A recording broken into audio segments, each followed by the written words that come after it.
Hi guys, welcome back to digital command YouTube channel. Leonardo AI മൂന്നാം part ആണ് ഇന്ന് ഈ വീഡിയോയിലൂടെ പറയുന്നത്. രണ്ടാം പാർട്ടി ഇമേജ് ഉണ്ടാക്കാനും മോഷൻ ഉപയോഗിക്കാനും ആണ് പഠിച്ചത്. മൂന്നാം പാർട്ടി എങ്ങനെ അപ്പ് സ്കെയിൽ ചെയ്യാം എന്നാണ് നോക്കുന്നത്. ആദ്യമായി യൂട്യൂബ് ചാനൽ കാണുന്നവർ സബ്സ്ക്രൈബ് ചെയ്യുക. വീഡിയോ ഇഷ്ടമായാൽ ലൈക്ക് ചെയ്യുക. വീഡിയോ കണ്ടതിന് ശേഷം എന്തെങ്കിലും ഡൗട്ടുകൾ ഉണ്ടെങ്കിൽ കമന്റ് ചെയ്യുകയുമായി.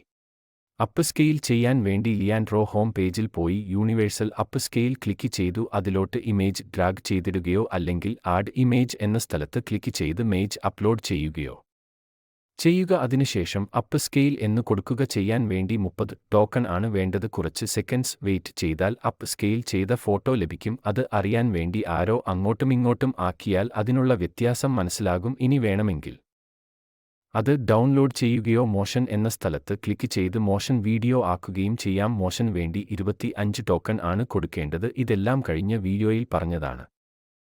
മോഷൻ ക്ലിക്ക് ചെയ്താൽ റിസൾട്ട് ഇമേജ് ജനറേഷൻ ആണ് ലഭിക്കുന്നത്. മോഷൻ ചെയ്ത് അവിടെ നിന്ന് വേണമെങ്കിൽ ഡൗൺലോഡ് ചെയ്യാം. ഇതാണ് ഇന്നത്തെ വീഡിയോയിലൂടെ പറയുന്നത്. വീഡിയോ ഇഷ്ടമായാൽ ലൈക്ക് ചെയ്യുക, വേണ്ടവർക്ക് ഷെയർ ചെയ്യുക, ഡൗട്ടുകൾ കമന്റ് ചെയ്യുക. അടുത്ത വീഡിയോയിൽ ലിയാൻഡ്രോ വെച്ച് പ്രോംപ്റ്റ് ഉണ്ടാക്കാം എന്നാണ് നോക്കുന്നത്. എന്ന് വെച്ചാൽ ഇമേജിന് വേണ്ടി കൊടുക്കുന്ന ഡിസ്ക്രിപ്ഷൻ ആണ് പ്രോംപ്റ്റ്. എല്ലാവരും സബ്സ്ക്രൈബ് ചെയ്ത് കാത്തിരിക്കുക. നന്ദി.